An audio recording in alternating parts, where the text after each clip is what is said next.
நம்ம இன்னைக்கு இந்த வீடியோல எதை பத்தி பார்க்க போறோம்னு பாத்தீங்கன்னா, கரூர்ல நடந்த இஷ்யூ பத்தி தாங்க பார்க்க போறோம். கட்சி ஆரம்பிச்சதுல இருந்து டிவிகே ரொம்ப பெருசா எந்த இஷ்யூவும் ஃபேஸ் பண்ணதில்ல. ஆனா இந்த கரூர் பிரச்சாரத்துக்கு அப்புறம் பெரிய இஷ்யூ ஃபேஸ் பண்ணிட்டு இருக்காங்க. ரொம்ப ட்ரபிள் ஆனது, ரொம்ப கஷ்டமான இஷ்யூ ஃபேஸ் பண்ணிட்டு இருக்காங்க.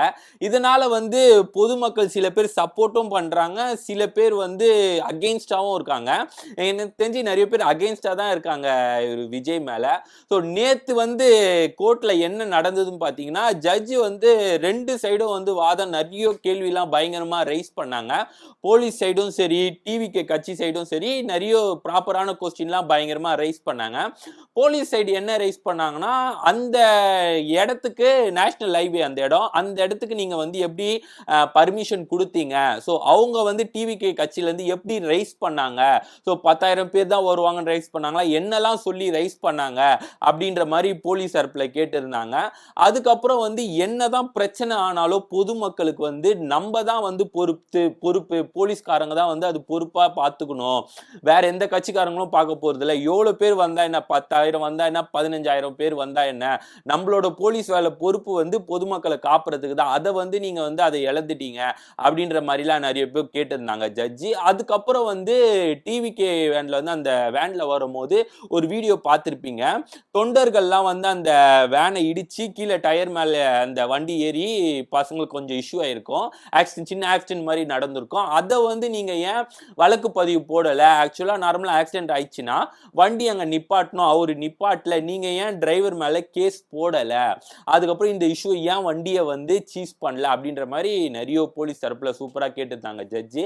அது இல்லாம டிவிகே சைடும் நிறைய கொஸ்டின் ஜட்ஜ் ரைஸ் பண்ணியிருந்தாரு. என்னன்னு பாத்தீங்கன்னா, நீங்க as a லீடரா இருக்கீங்க, நீங்க ஒரு இந்த இஷ்யூ ஆயிடுச்சு, மருத்துவமனையில இவ்வளவு பேர் இருக்காங்க, நீங்க தான் as a லீடரா போய் பார்க்கணும், என்ன ஆச்சு ஏது ஆச்சுன்னு அப்படி பார்க்கணும். இந்த இடத்துலயே நீங்க உங்களோட லீடர்ஷிப்பை தோத்துட்டீங்க அப்படின்ற மாதிரி சொல்லியிருந்தாங்க. நீங்க வந்தாதான் பிரச்சனை ஆகும். ஏன் உங்க கட்சியில யாருமே இல்லையா? ஆனந்த் இல்லையா? நிர்மல்குமார் இல்லையா? யாருமே இல்லையா போய் அவங்க ஹாஸ்பிட்டல்ல பார்க்க அப்படின்ற மாதிரி கேட்டிருந்தாங்க. அந்த இடத்துலயே ஒரு லீடர்ஷிப்பா தோத்துட்டீங்க, நீங்க ஆட்சிக்கு என்ன பண்ண போறீங்க மக்களுக்கு, இதுலயே தோத்துட்டீங்க அப்படின்ற மாதிரி சூப்பரா கேட்டிருந்தாங்க. அதுக்கப்புறம் ஆனந்துக்கும் நிர்மல்குமாருக்கும் ஆன்டிசிபேட் பெயில் போட்டிருந்தாங்க. அதை முடியாதுன்னு சொல்லி கேன்சல் பண்ணிட்டாங்க. ஸோ மேபி எப்போ வேணாலும் இவங்க 2 பேர் அரெஸ்ட் பண்ணலாம் அப்படின்ற மாதிரி சொல்லியிருக்காங்க. ஸோ என்ன ஆகுதுன்னு நம்ம பார்ப்போம். நிறைய கண்டிஷன்ஸ்லாம் நீங்க ஃபாலோ பண்ணல, சொன்ன டைமுக்கு வரல, அதனால தான் இவ்வளோ பெரிய இஷ்யூ. நீங்க சொன்ன டைமுக்கு வந்திருந்தா இந்த இஷ்யூ நடக்காம தடுத்துருக்கலாம் அப்படின்ற மாதிரி ஜட்ஜ்லாம் நிறைய ரைஸ் பண்ணியிருந்தாங்க. ஃபைனலா என்ன சொல்லியிருக்காங்கன்னு பார்த்தீங்கன்னா, எஸ்ஐடி மூலமா இந்த மாதிரி சின்ன சின்ன உள்ள நடந்த பிரச்சனைகள்லாம் நம்ம பார்க்கணும், இன்வெஸ்டிகேட் பண்ணணும் அப்படின்ற மாதிரி ஒரு ஸ்பெஷல் டீமை ஜட்ஜ் அனௌன்ஸ் பண்ணியிருக்காங்க மதுரையிலேருந்து. ஸோ ரீசெண்டாக கூட ஒரு வீடியோ வைரல் ஆச்சு. என்னன்னு பாத்தீங்கன்னா, அந்த பிரச்சாரம் அப்போ செந்தில் பாலாஜியை விஜய் பேசும்போது ஸ்லிப்பர் தூக்கி அடிச்சாங்க. ஸோ அது செந்தில் பாலாஜி என்ன சொல்லியிருந்தாருன்னா, அவங்க மயக்கத்துல இருந்தாங்க, அந்த டைம்ல கவனம் இழுக்கிறதுக்காக ஸ்லிப்பர் தூக்கி அடிச்சிருப்பாங்க அப்படின்ற மாதிரி செந்தில் பாலாஜி சொல்லியிருந்தாங்க. ஆனா அந்த வீடியோல எப்படி இருந்ததுன்னா, நல்லா சும்மா ஜாவலின் த்ரோ அடிக்கிற மாதிரி நல்லா ஸ்லிப்பரை தூக்கி கரெக்டா ஏம் பண்ணி தான் அடிச்சிருக்காரு. அவர் அடிச்ச உடனே அவரை பார்த்தா மூச்சு நிறுத்தல் மாதிரிலாம் இல்லை, நல்லா அடிச்சு நல்லா அப்படி உட்கார்ந்துக்கிறாரு, யாரும் பார்க்க கூடாது சொல்லிட்டு. ஸோ இந்த மாதிரி நிறைய வீடியோஸ்லாம் பார்த்தோம்னா கண்டிப்பா நிறைய பேர் மாட்டுவாங்க.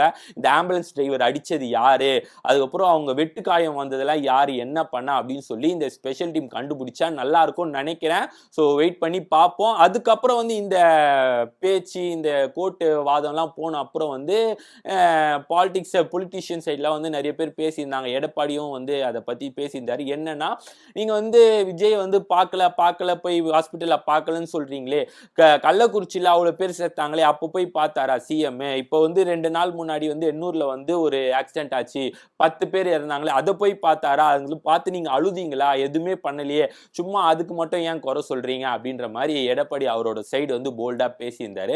நம்ம சீமான் என்ன சொல்லியிருந்தாருன்னா, நீங்க அந்த ரெஸ்பான்சிபிலிட்டி ஃபுல்லா விஜய் தான், அது அவர் தான் பொறுப்பேற்றுக்கணும், ஸோ இந்த எல்லா காரணமும் அவர் தான் அப்படின்ற மாதிரி சொல்லியிருக்காரு. ஸோ வெயிட் பண்ணி பார்ப்போம் என்ன ஆகுது ஏதாவது. ஸோ யார் மேல தப்பு இருக்கு அப்படின்னு சொல்லி உங்களுக்கு என்ன தோணுதோ கீழே கமெண்ட் பண்ணுங்க.